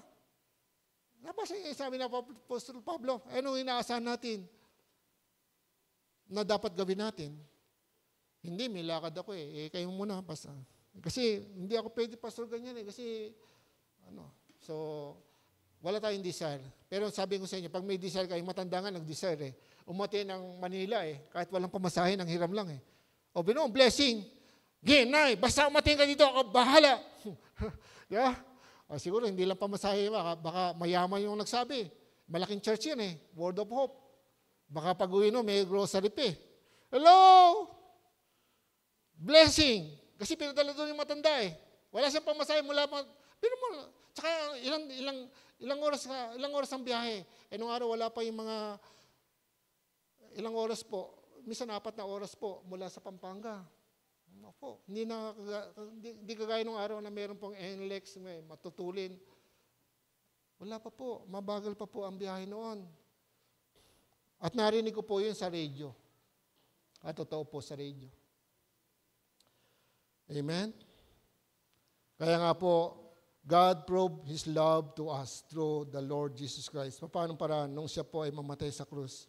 Sa 1 Juan, sabi nga po ay, sabi nga doon sa 8, nung basa natin kanina, ngunit pinatunayan ng Diyos ang kanyang pag-ibig sa atin nang mamatay si Kristo para sa atin noong tayo may makasalanan pa. Kaya mga kapatid, lahat tayo ay sa biyaya lamang naligtas. Kasi lahat tayo makasalanan. At doon sa ating teksto, ang sabi nga doon sa 1 Juan chapter 2, ang sabi dito, si Kristo ang handog sa ipagpapatawad ng mga kasalanan, hindi lamang ng ating mga kasalanan, kundi maging ang kasalanan ng lahat ng tao. Lahat ng tao, hindi lang sa Israel. Akala niyo ba? Kasi mayroong katuruan nga ngayon, hindi na daw kailangan ma-born again dahil ang kinakausap daw doon ay Israelita kasi si Nicodemo ay isang Hudyo.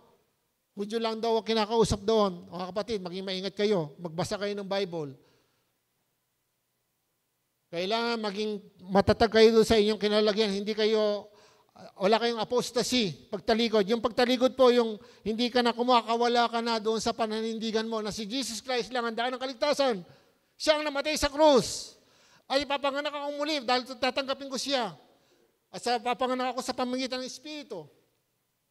Kasi kung mababaliwala yung pagiging born again, paano yung 2 Corinto, chapter 5, verse 17, ang sino man nakipag-isa kay Jesus Christ, isa ng bagong nilalang. Wala nang dati pagkatao, siya'y bago na.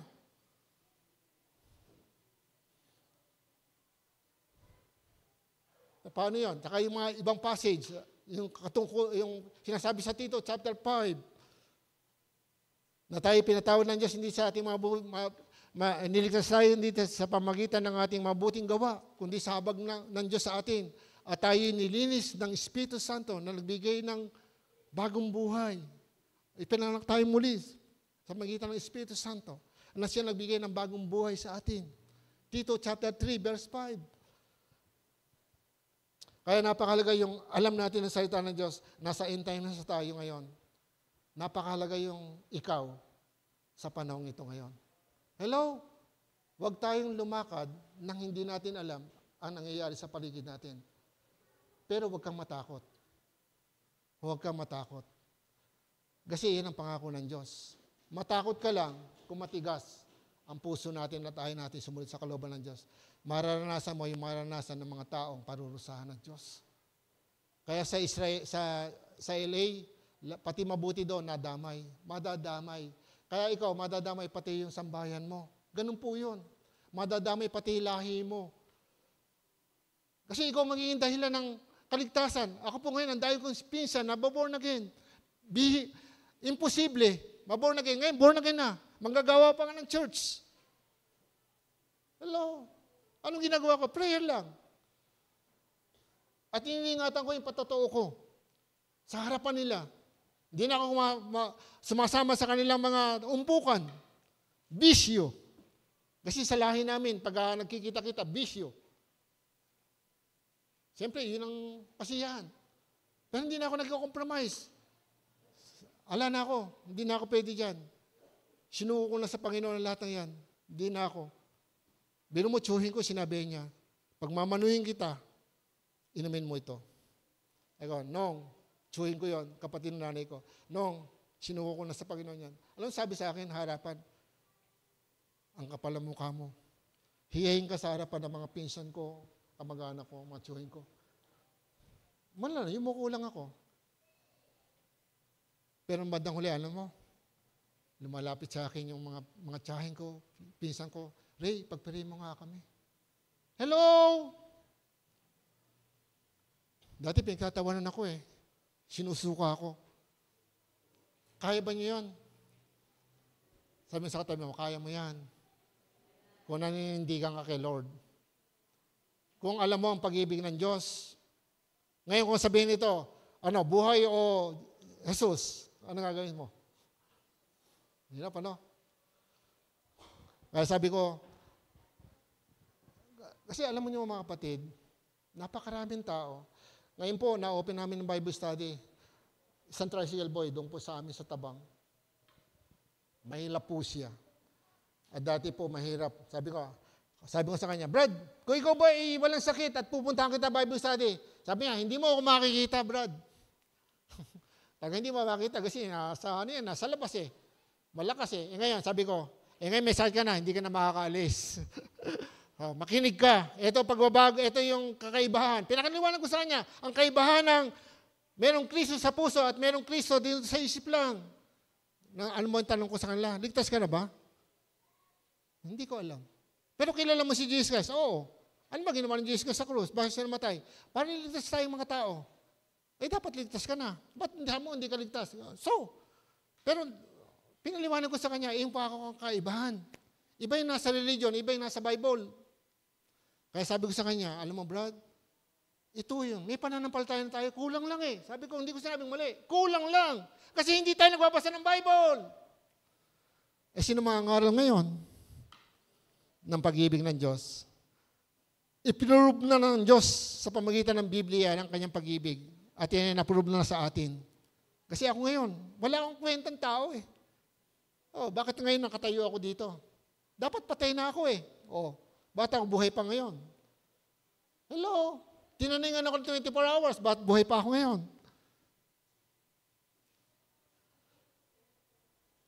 Dahil sa biyaya ng Diyos. Naka-COVID ako, kala ko mamatay na nga ako eh.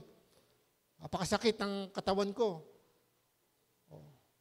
May lagnat. Tapos wala makapunta sa amin dahil mahigpit ang bantayan ng barangay. Hello, ang hirap. Tapos yung anak ko, umiiyak ako, mayroong COVID ako, iniiyak ko si Jonathan. Nasa Manila. Tapos pakikita niya, tay, parang manok lang yung katabi ko, patay ka agad. Ba't di ka kakabahan? Mamaya umuwi na lang anak ko, abo na lang, di ba? Hello? Ang daming pagsubok. Hindi ko ako'y pastor na, hindi ako dumanas ng ganyan. Pero masasabi ko sa inyo, kaya nga malakas ang loob ko, magtiwala tayo sa Panginoon. Kasi habang binibigay tayo ng buhay, gagamitin tayo niya. Sabi mo sa katabi mo, gagamitin ka ng Diyos. Paggamit ka ha. Sabihin mo. Yan. Ang Panginoong Hesus ang handog para sa kapatawaran ng ating kasalanan. Siya lamang at yan ang ating sabihin sa mga tao. Romans chapter 8, verse 5:8. Yan, tunayan nga ng Diyos. Sa 1 Juan chapter 2, siya po yung tinakda ng Diyos para tayo patawarin. Hindi lang ating kasalanan, yung mga kausap dito at ang sabi, kundi sa lahat ng tao. Ayan. Sa verse 10 ng ating teksto, 4:10. Ayan po.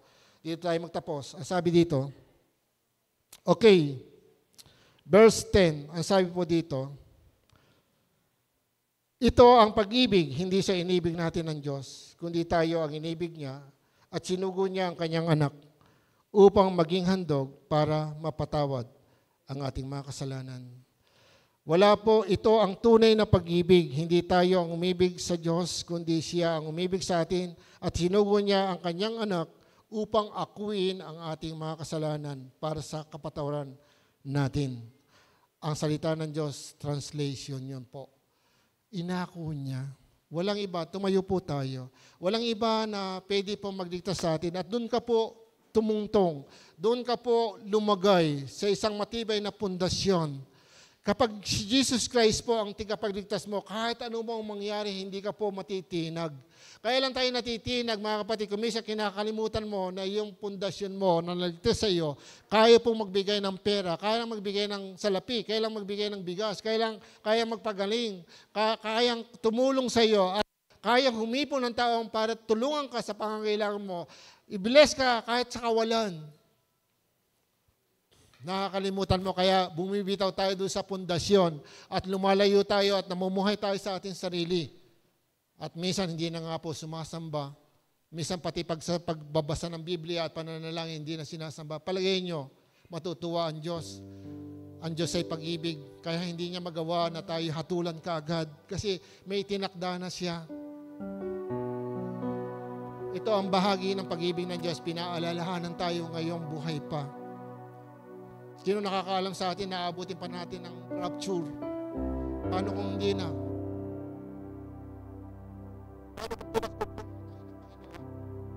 Paano na tayo? Sayang. Hindi ko sinasabi mapunta ka sa impyerno. Pero sayang. Paano mo? Hindi ka pala totoo. Ito ang pagkakataon, kapatid, maging totoo ka. Si Jesus Christ ay namatay sa krus para sa iyong kasalanan. Inako niya ang kasalanan nating mga tao. Siya ang katunayan ng Diyos para sa ating katubusan. Ngayon, kung hindi mo siya tatanggapin at hindi siya mananatili sa iyo, mahihirapan ka kundi ng mamuhay sa pag-ibig. Dahil ang pag-ibig at gusto ng Diyos o yung layo ng Diyos, sinabi na sa kanyang Biblia, naparito ako para hanapin at iligtas ang mga makasalanan. Iyan ang layunin ng Panginoon. Magkaroon ng kaligtasan, makalaya sa kaparusahan ng kasalanan. Bakit po? May kasunod po doon. Masaganang buhay. Ganap at kasisyang buhay. Hindi po kaligtasan lang. Pero kapag ang isang tao ay naliwanagan na ang Diyos ay pag-ibig, inibig ka ng Diyos, ikaw pinatungkulan ng kanyang pag-ibig, hindi ang kanyang sarili. Namatay si Jesus Christ, hindi para sa kanyang sarili, para sa iyo, para sa akin, para sa atin lahat. At sa mga tao pa makakilala sa Panginoon. Sa taong nawala pa dito at hindi pa sumasamba, hindi kumikilala sa Panginoon. Sa lahat ng tao, may pinag-aralan ng wala. Mahal ng Diyos. Ngayon, kung tayo po ay naguguluhan pa, nakababad ka ngayon nakakulong ka sa personal mong pangangarap, emosyon, feeling, pakiramdam mo, na parang wala naman akong pinag-aralan, parang nakakahiya, at ang hinahanap po yung sarap sa buhay. Kung ikaw ay may kabataan, hindi inaalis ang Diyos na maging masaya kang maging kabataan, pero Meron sinasabi nga, huwag mo kakalimutan, may katungkulan tayo sa Diyos. Sinasabi yan ng Biblia sa Aklat ng Mga Ngaral, di ba? Huwag natin kakalimutan na tayo po ay meron Diyos at magsusulit tayo sa Diyos. Kaya ang sabi ng Mga Ngaral, magsaya ka, tamasahin mo kung anong meron ka sa mundong ito. Pero huwag mo kakalimutan, magsusulit ka sa Diyos. Sinabi ng Aklat ng Mga Ngaral, chapter 12, verse 1, huwag mong kakalimutan ng Diyos na nung walang sa iyo sa panahon na iyong kabataan. Ay mga kapatid, habang tayo nabubuhay sa mundong ito, meron Diyos na umiibig sa atin. At ang nangyayari sa mundong ito ngayon, year 2025, bahagi ito ng kanyang pag-ibig. Dahil tinutupad niya ngayon ang malapit niyang pagdating, pagparito. Malapit na dumating ang Panginoon. Hindi lang, alang nakakaalam, pero malapit na ayon sa palatandaan. At ang sabi ng Biblia, hindi kayo mabibigla sa panahong iyon na pagdating ng Panginoon ang hindi nalalaman ng lahat. Hello? Dahil nauunawaan natin, mga anak ng Diyos, kung ano na nangyari sa paligid. Basahin nyo ang panahon nyo ngayon. Huwag nyo basahin kung ano kalalagayan nyo ngayon. Hello? Tumutok tayo sa salita ng Diyos. Ang pag-ibig ng Diyos ang magliligtas sa atin sa lahat ng darating. Isuko mo ang buhay mo ngayon. At kung hindi pa tinatanggap si Jesus Christ sa iyong puso, tanggapin mo siya bilang iyong Panginoon at tagapagligtas sa iyong buhay. Sa lahat po, tanggapin mo siya. Magsisi ka na iyong kasalanan. Manumbalik ka sa Diyos. Iyan ang pagkakataong binibigay niya. Dahil ito'y bahagi ng kanyang pag-ibig. At ito'y panahon ng kanyang pag-ibig. Hindi pa ito ang panahon ng paghuhukom. Manalangin po tayo. Amang Banal, maraming salamat po. Salamat sa araw na ito, sa iyong paalala, sa iyong mga salita. Salamat po, O Diyos, sapagkat patuloy ang iyong pag-ibig ay nananatili. Na ang iyong salita ay binibigay mo sa amin para kami paalalahanan. Na ang iyong pag-ibig hindi po para kami ay hatulan. Binibigay mo ang salita ng Diyos na masaktan man kami, pero ang layunin mo kami po ay maligtas. Andun pala ng iyong pag-ibig, sapagkat walang sino mang makasalanan na mapupunta sa langit. Maliban na lang na siya pa ipanganak na muli at tumanggap ng Banal na Espiritu dahil sa pag-ibig niya na ipinakita sa pamagitan ni Jesus Christ. At ang kamatayan ni Jesus Christ sa krus, iyan ang katunayan ng pag-ibig ng Diyos sa mga tao, sa akin at sa inyong lahat. Kaya mga kapatid, isipin mo ang iyong sarili ngayon. Darating po ang panahon, gigibain ng Diyos kung saan ka nakatugtong ngayon. Kung ang tinutungtungan mo ay hindi matatag at wala sa panig ng Panginoon, babaksak ka, kapatid. Tandaan mo. Hindi kita tinatakot, pero gagawin niya ng Panginoon dahil sa kanyang pag-ibig. Dahil ayaw niya na ang tao ay mapahamak. Sa mga taong hindi pa kumikilala sa Diyos, sikapin natin na balita sa kanila na mayroong pag-asa. Sapagat layunin ng Diyos, lahat ng tao ay maligtas. Pero kung ayaw nilang tanggapin si Jesus Christ, wala na tayong pananagutan. Mananagutan lahat ng tao sa harapan ng Diyos sa araw ng paghuhukom. Kaya, O Diyos, tulungan mo po ang bawat isa sa amin. Dalayan ko po, Ama, na kami po ay maging matapang. Puspusin mo kami na yung Santong Espiritu. Kumilos ka po sa aming mga puso. Bigyan mo kami ng pangit dreams sa mga bagay na nais mong gawin namin, lalo sa panahong ito, Diyos. Masalamat po sapagkat hindi masasayang ano man ang aming nadinig ngayon. Sapagkat ito ang kapangyarihan mo sa amin, ang salitang naririnig namin. At kung kami susunod dito, O Diyos, Lord, iba yung pagpapala ang aming tatanggapin. Signs and wonders and miracles sa isa sa amin. Ano man ang aming pangangailangan sa buhay, hindi po kami magkulang. Maging kapayapaan, maging kaligayahan, maging kaayusan ng buhay. Hindi lang po sa material na bagay. Kaya, O Diyos, buksan mo ang puso ng bawat isa na hindi ka nagpapabayang Diyos sa iyong mga pangako. Hindi mo lang magawa, O Diyos, ang iyong layunin sa amin para kami pasaganain sa lahat ng bagay kasi po may kasalanan kami nagagawa sa iyo. Kaya, O Diyos, patawarin mo kami sa aming mga kasalanan Anumang uri ang kasalanan na sa amin, Lord, bigyan mo kami ng lakas na maisuko namin to. Mabitawan po namin, O Diyos, sa pangalan na aming Panginoong Jesus, O God. Lord, yanigin mo ang bawat isa, O God. Lalo sa panahon ito, O Diyos, na ang matibay na pundasyon ng aming Panginoong Jesus, doon kami ay maging matatag, O Diyos, dahil anuman na mangyari, ang magliligtas sa amin ay ang aming Panginoong Jesus na namatay sa krus.